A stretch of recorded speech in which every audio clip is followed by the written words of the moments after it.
Indépendante de par sa culture unique et d'un passé sanglant, elle a su prospérer grâce à sa neutralité et à son emplacement géographique ainsi que politique. Salut les gars, c'est Kovar et en ma compagnie vous en apprendrez un peu plus sur le royaume d'Agartha. Bref, allons-y.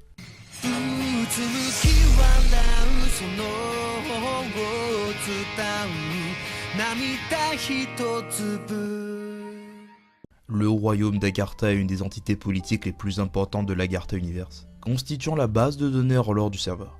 Instance politique grandiose s'incrustant dans un climat tempéré avec l'Alliance et un conflit d'intérêts avec la Horde, le royaume occupe une place de choix dans le grand échiquier politique actuel. Le royaume jouit également d'une réputation grandiose. On imagine que derrière les épaisses murailles cerclant l'enceinte de la châtellerie, que très peu de gens ont la chance de traverser, se trouve un royaume champêtre, féerique, où les chevaliers en armure pimpante volent à la rescousse des demoiselles en détresse. Un endroit abonné absent aux lubies belliqueuses des autres royaumes, où les plaines d'herbes grasses et sifflantes inondent de relief et où les plus somptueux vins se logent dans les plus répugnantes bouches. C'est du moins ainsi qu'on espère pouvoir décrire le royaume, comme un oasis, un anachronisme bienvenu qui ne s'enquille ni de l'éternel conflit entre l'Horde et l'Alliance, ni d'un quelconque mal venant du Nord. Royaume adoptant une politique protectionniste et conservatrice. L'Agartha sait jouer sur la réputation qui lui est offerte, et profite justement de ce rideau de grâce qui est fait de son territoire pour exporter la culture agarthienne. À travers une étiquette irréprochable, un étau respectueux et un lettrage au poil, la mode agarthienne, étendard de la sophistication inutile et du matérialisme matu vu, s'exporte par-delà ses frontières et parle à tous et à toutes. Agartha se découpe en plusieurs provinces, chaque province pouvant profiter d'une certaine indépendance tant que la soumission de cette dernière est toujours assurée, et que la reine d'Agartha, personnage énigmatique et adulé, s'illustre comme la monarque suprême et divine. Nous profiterons de l'occasion pour nous pencher sur le cas de la capitale agarthienne, très sombrement nommée Agartha par amour de la répétition.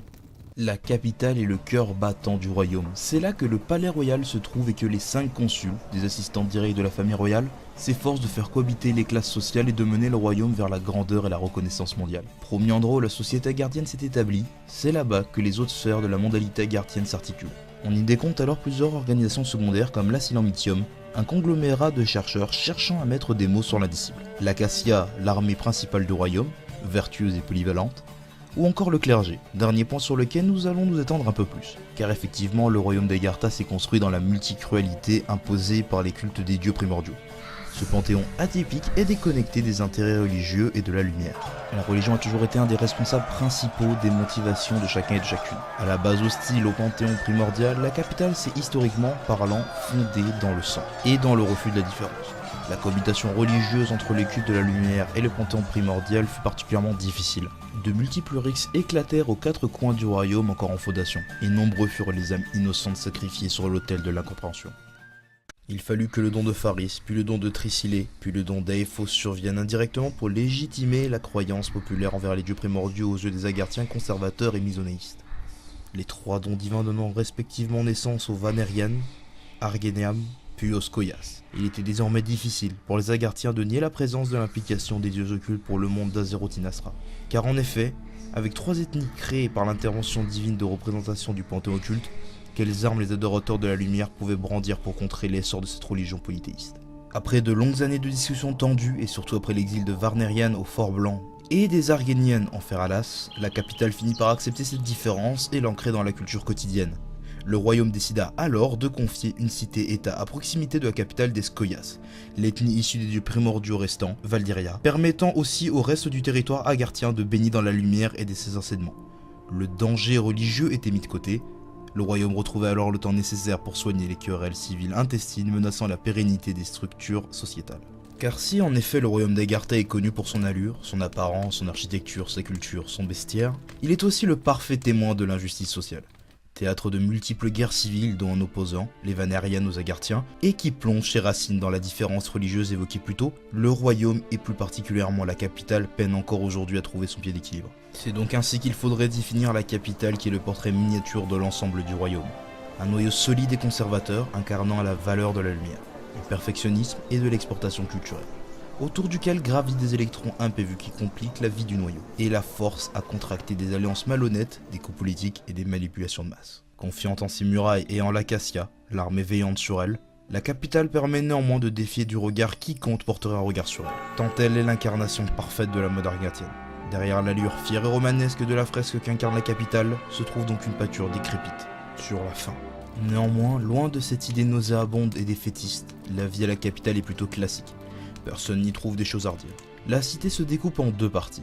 Le plateau supérieur où se pose le palais royal, la maison de quelques consuls, les cathédrales les plus majestueuses, la voie vers la porte royale, Eilein Rhéamon, et les édifices de luxe allant de pair avec la gestion du royaume.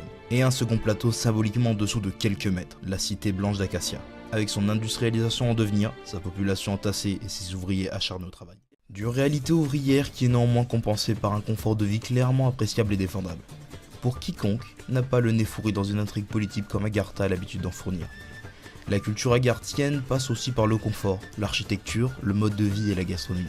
Ainsi, en vous baladant à travers des rues exiguës décorées de bouquets de fleurs, de pavés colorés et d'arches permettant aux accès aux entrailles labyrinthiques du royaume, vous pourriez vous surprendre à vous arrêter dans une taverne ouverte où des lianes de vignes se nouent autour de piliers de comptoir. Vous y commanderiez alors un verre de vin cru caldo, que vous dégusterez avec une viande de gibier mijotée. Le temps d'avaler une des pâtisseries concoctées sur place dont seuls les agardiens ont le secret. Voilà de retour dans la rue, où les femmes aiment pavaner dans les robes colorées à motifs et où les poètes inondent les rues. Des bardes entourées de donzelles aux pieds nus et aux chapeaux excentriques autoriseront une musique à accompagner votre chemin. Vous verrez peintres précaires incapables de rester en place tant ils sont excités par la beauté de l'endroit ainsi qu'un cercle fermé de bourgeois qui aiment à jouer à celui qui rira le plus fort en lançant un œil embrun, méprisant vers la peuple que vous incarnez à leurs yeux. Le temps de traverser cette ruelle et de vous habituer à l'odeur, vous voilà chez vous. Et alors, malgré le sac de nœuds véritable qui est la capitale, le malhonnête que peut parfois avoir le royaume, et le certain désamour que vous pourriez nourrir envers quelconque caste sociale, vous rendrez compte que vous êtes chanceux.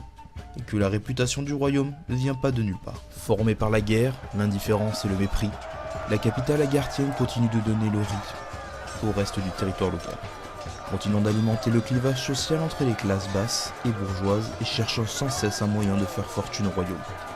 Elle reste cœur de ce dernier et s'encastre ainsi dans une routine commerçante et politique mitigée, où la frontière entre réalité et fabulation n'a jamais été aussi floue.